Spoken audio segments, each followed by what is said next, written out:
is their ability to adapt quickly. So let me introduce our panel before we keep going any further. We have Natalie Barreda, and she is the Senior Manager Media at T-Mobile. Also Sichia Bell, she's the Senior Manager Growth Marketing at Tonal. And Eric Moretti, he is the Performance Digital Marketing Manager at the Scott's Miracle-Gro company. You guys welcome. Do we see you guys? I'm not sure if you're here yet. Oh, there's Eric. Yep. Hey, you have Natalie here. Oh, there's Natalie. Hi, Sichia's here as well. And Sichia, great. Okay. Well, let me see. Why don't you tell us where all of you are? Just trying to figure out here. Tell me, where are you coming from? I'm in San Francisco. Okay. How about you, Natalie? I am neighbors with Morgan in San Diego. San Diego. And Eric? And I'm in Columbus, Ohio. Okay, so all over. Well, good. Well, welcome. I really appreciate you guys being a part of our first virtual summit.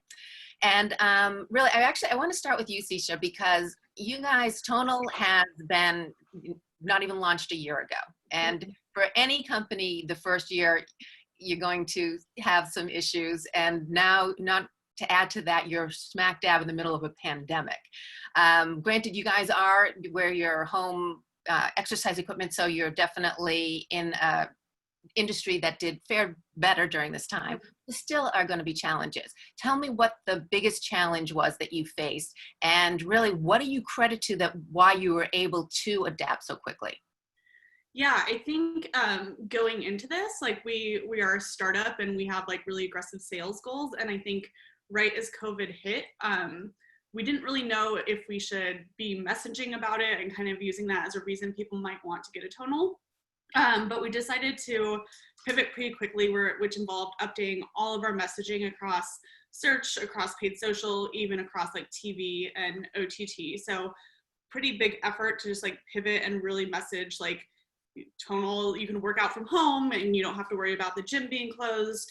So yeah, I think being a startup, we're used to being pretty scrappy and moving quickly, which I think definitely helped us in this situation. We went through and updated like 300 different ads, like very, very quickly within a matter of like maybe 2 days, and got everything live. And I think since then, it's been really crazy in terms of sales. We've just seen a lot of success as people are really interested in working out from home now. So I think on the other side, we've seen some supply issues and just like sold way more than we were anticipating when we forecasted at the beginning of the year. So it's been really interesting, and I think it continues to evolve and be a different challenge. Yeah, and I want to go back into that afterwards, but I first do want to see, because for Natalie, you sort of faced it a little bit differently. And tell me, as T-Mobile, obviously a much bigger organization, you've been around for a long time, but tell me what your challenge was. Yeah, so, working with such a large organization, there's, the kind of consumer demand portion of it.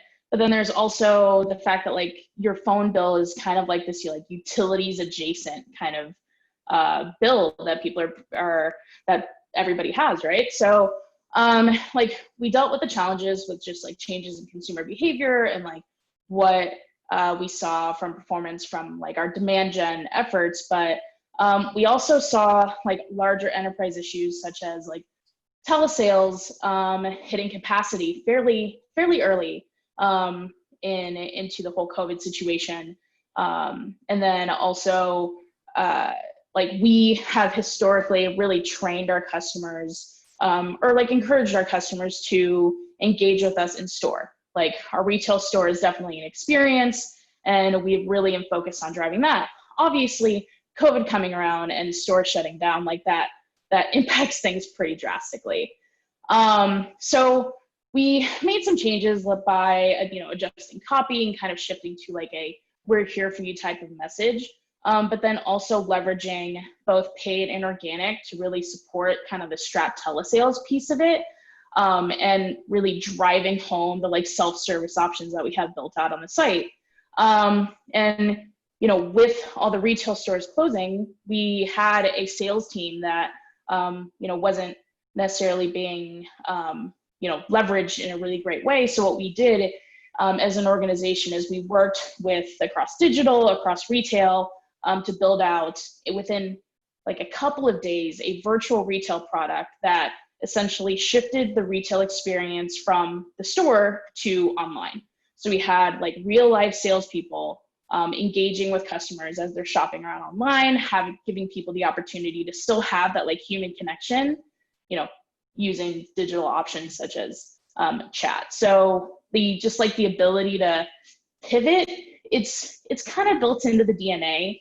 Like T-Mobile, we have like really branded ourselves as the end carrier. We've really like kind of challenged how how telecom kind of approaches how they provide services to our customers. So moving quickly and adapting is just kind of built into the DNA. But with kind of leveraging the relationships that we already had with like digital and web and analytics and things like that, we were able to just kind of put something in market very quickly. Right. And for Eric, you again, just sort of like Tonal, similar, you guys fared pretty well during this time, but there were things that shifted and things that you had to adapt to. Tell me about that. What were your challenges? So I think for us, we were talking earlier, it was not necessarily different keywords. It was just more from a volume perspective. And so it was making sure that we increased our communication frequency and made it sure that everyone was aware that, hey, we're seeing unprecedented demand, so we're going to increase spend to take advantage of it. Some of it, particularly from an e-commerce standpoint, was we didn't necessarily shift strategy. It just started performing better as people didn't necessarily want to go to the store. Even being a company where our retailers were still open with Lowe's and Home Depot, we're still seeing demand online as well. And so for, Scott's and Miracle-Gro was a case of the same type of keywords. It was just more volume than we would typically see. And also we typically see fluctuation based on weather. And that wasn't really the case. It was just more, or when our weather insights would tell us to expect a lower sales day, it just wasn't related anymore based on past models. The other story that I shared when we talked earlier this week was we also have a company called Tomcat. And Tomcat is basically mouse traps and rodent repellents and things of that nature. And that season tends to be when the weather turns cold. Well, the CDC posted an article earlier about aggressive rats in New York City because all of the restaurants were shut down and they were looking for other food sources. And so we see a little bit of a spike there with that as well. That was maybe not typical of the peak season and later in the year, but atypical of it being warm weather. So that was some of the things that we saw that were different. And you saw that you as you said, you saw this article, so you got ready for it. You knew how to respond. And I think that's a big part of what all of you, why you were able to react so quickly and deal with things. And even with Tonal, you see obviously the people are going to start exercising inside. They're not going to be going to the gym anymore. So did that change your messaging, in terms of your keywords? How did you have to adapt to all of that by listening to what's going on out there? Yeah, I think one of the really interesting takeaways was who we assumed our audience was, like in early 2020 or when we launched, is definitely not who our audience is now due to this. So we had to take a step back and really reevaluate all of our channels and not just target who we thought our original customers were. Tonal is a very expensive home gym. It's similar to it's kind of like a Peloton for strength training. And we just always assumed our customers were very high income brackets, lived in owned a home. So it was really taking another look and changing how we were approaching each channel. One of the channels that we turned back on that hadn't previously worked for us was non-brand search. It had always been very expensive and not efficient for us. And we saw this shift in buyer behavior where people were searching for home gyms and home gym solutions that it is now a very strong performing channel for us. So that was, really interesting to kind of see the opportunity to take a step back and relook at what we're doing. And then in terms of messaging, a lot of it was framed around stay in, work out from home, stuff like that. So really kind of playing on you don't have to go to the gym to stay in shape. You have all these other options now.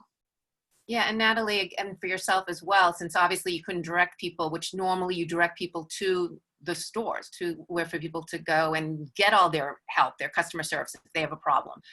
How did you have to change your messaging, or even just your strategy? How was that affected?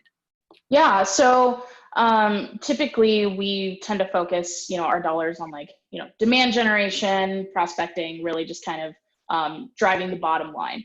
And it obviously trying to leverage paid search to benefit the entire enterprise. We did shift more dollars to bidding on terms typically you're not actively bidding on in paid search, things such as like customer care, login, things that are just much more like customer centric, someone trying to find information, how do I pay my bill, that type of stuff. So we really made sure that we were trying to get in front of them, while obviously we have organic listings and things that are showing up that are already typically showing up, and making sure that we can, especially since telesales is hitting at higher capacity, that we could try to find opportunities to kind of like push the knowledge graph down, potentially push the phone numbers down, so that we can help drive folks into the self-service options. That was really kind of how we started to shift some of our dollars. But then, while we're looking at performance, as retail stores aren't open, as consumer behaviors just changed as a whole, it kind of caused us to look at our existing KPIs and be like, are we measuring the right thing, right?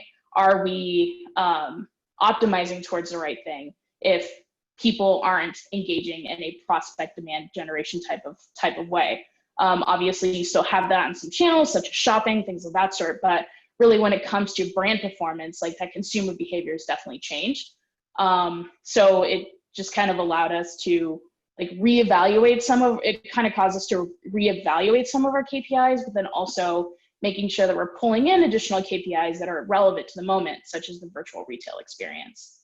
Yeah, and for Eric, I mean, as both Natalie and Sichia were saying, they sort of learned, and they're even going to continue with what they've learned and move forward, utilizing that. How about yourself? I mean, you guys have been around for a long time, but do you have any takeaways that you feel like, okay, at this point now we're going to move forward and continue doing this? Yeah, so we changed a lot about our internal communication strategy. As you said, we've been around for about 150 years. And so we kind of understand the typical year, and we plan a few months in advance. And outside of, sort of anomalies like a particular bug or weed spiking and having an adjustment there, we kind of know what to expect. This year, what we found is, the change was so pronounced and so dramatic so quickly that our internal communication strategy went from, being once a month and potentially bi-weekly to now we meet every week across all of our brands. And that will probably stick quite a bit. It may adjust as we get back to sort of an adjusted new normal. But I think that's part of what's changed for us, just internally communicating more and much more frequently. Yeah, and so, I mean, this is for all of you and whoever wants to jump in, because it does sound like you guys were able to adapt and learn from things, which is what everyone needs to take away from this. But what is the biggest thing that you can look at and say, all right, this is has made us more efficient, and this is how we're going to move forward? Sichia, how about start with you? I think one thing kind of along those lines has been really interesting that's made us move quickly, and it was interesting to hear NerdWallet talk about this too, but focusing a little bit more heavily on UGC content, where we were able to ask existing customers to create time-lapse videos of them working out on their Tonal, and we got their permission to use it and run it across our marketing channels. But that by far has been our top performing asset across everything. And I think we're starting to think like, do we want to run something like this on TV or OTT, like NerdWallet was talking about? Right now it's really been focused on paid social, but I think that's doing something scrappy that doesn't cost a lot of money and it performs really well is a really big learning for this. And how does that compare with, because you talked also with me earlier about you had been a program with Hulu and that you had a connection there. Now tell me what you did with that and why it wasn't just about Hulu. It's not that you just find that one spot. You have to follow it up with all different channels. And just if you can briefly describe that. Yeah, I think going back to like who we thought our audience was at the beginning of the year has changed drastically. So last year we started to test into TV and OTT and saw varying performance, but I think it was really important to reevaluate that and continue testing, whether it's on Hulu or other streaming networks, and just continuing to always be testing. And we've seen performance like shift quite a bit. And same with Facebook, like testing into new audiences and being more creative about how we're targeting has worked well for us. And I think it will continue to evolve and change. I think one thing we're concerned about is coming out of COVID, when people do start to go back to work and back to the gym, we will probably likely be in a pretty big recession. And is there still going to be a need for, or a want for, a premium home gym that is very expensive? So yes, continuing to like keep a pulse on just how things are performing overall. Yeah, and for Eric, you as well. Tell me about in terms of your strategy.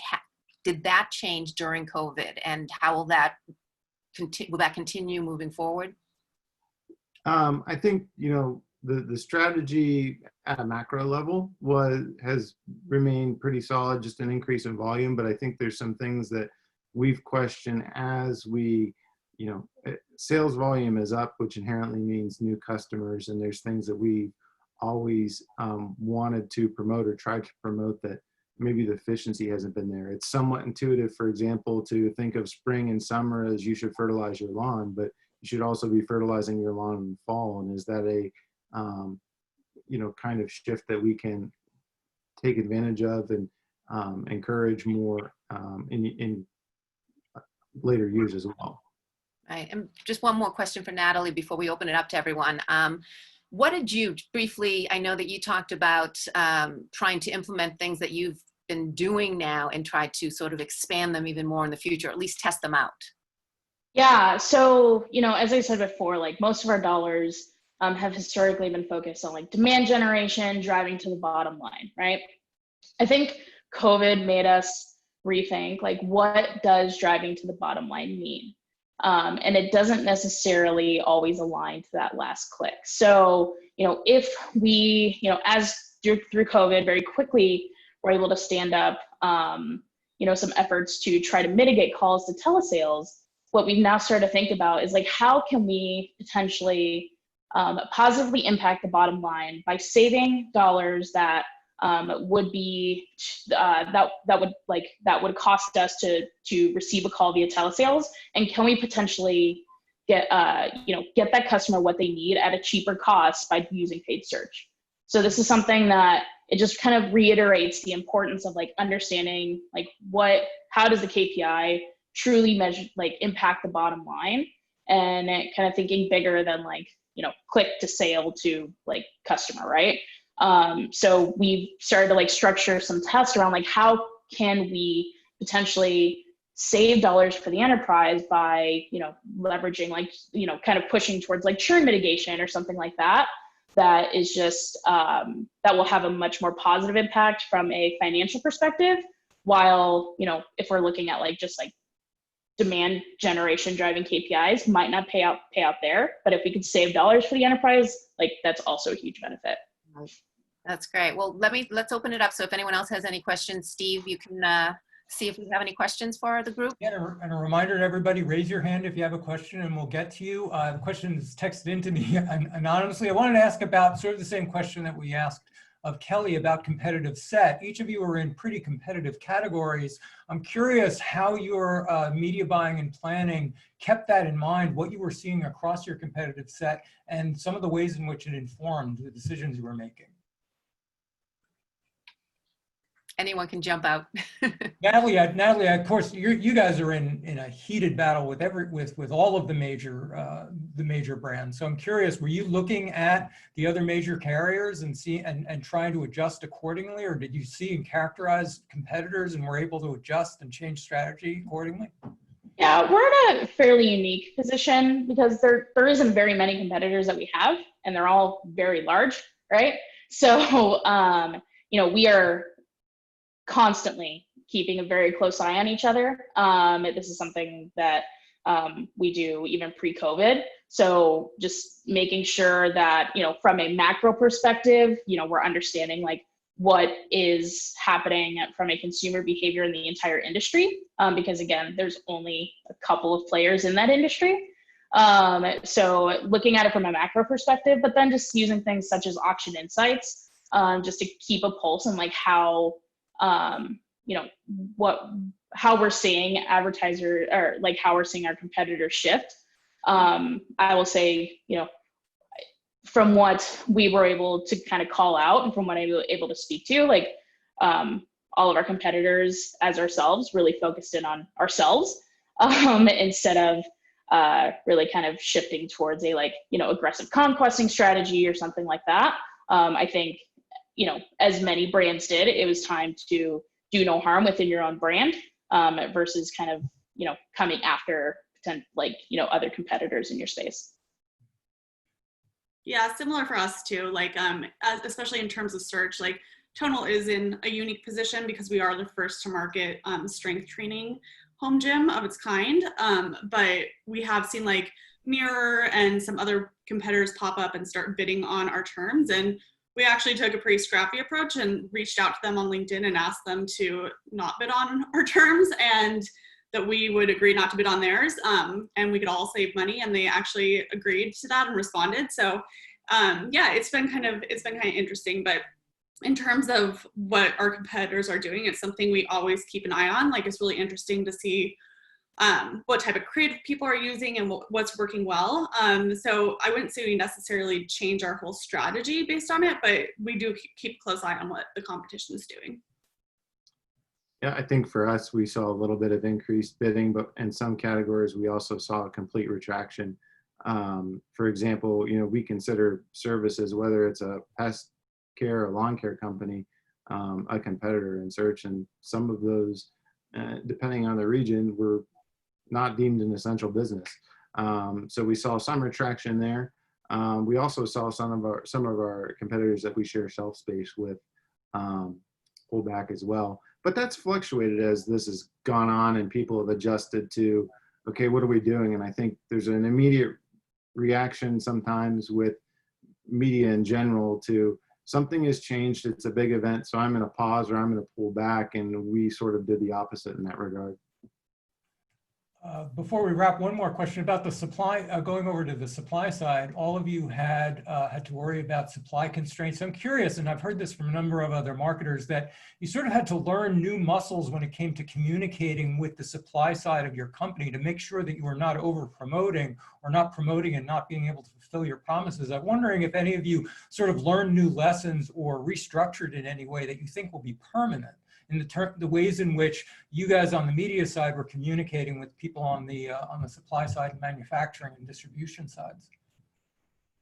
At least on our end, it's just been making sure that we continue to nurture those relationships. And we built deeper relationships with our retail teams and deeper relationships with our telesales teams and things like that. So it'll just be a matter of just doing more communication, sharing out more insights and seeing how we can help each other out.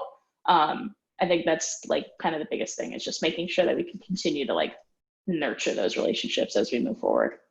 Now, Eric, you're working in a category that you still had a retail outlet through a lot of the big box home stores like Lowe's and Home Depot. So you also had to deal with the retail side and know what actually could be supplied at the buyer end.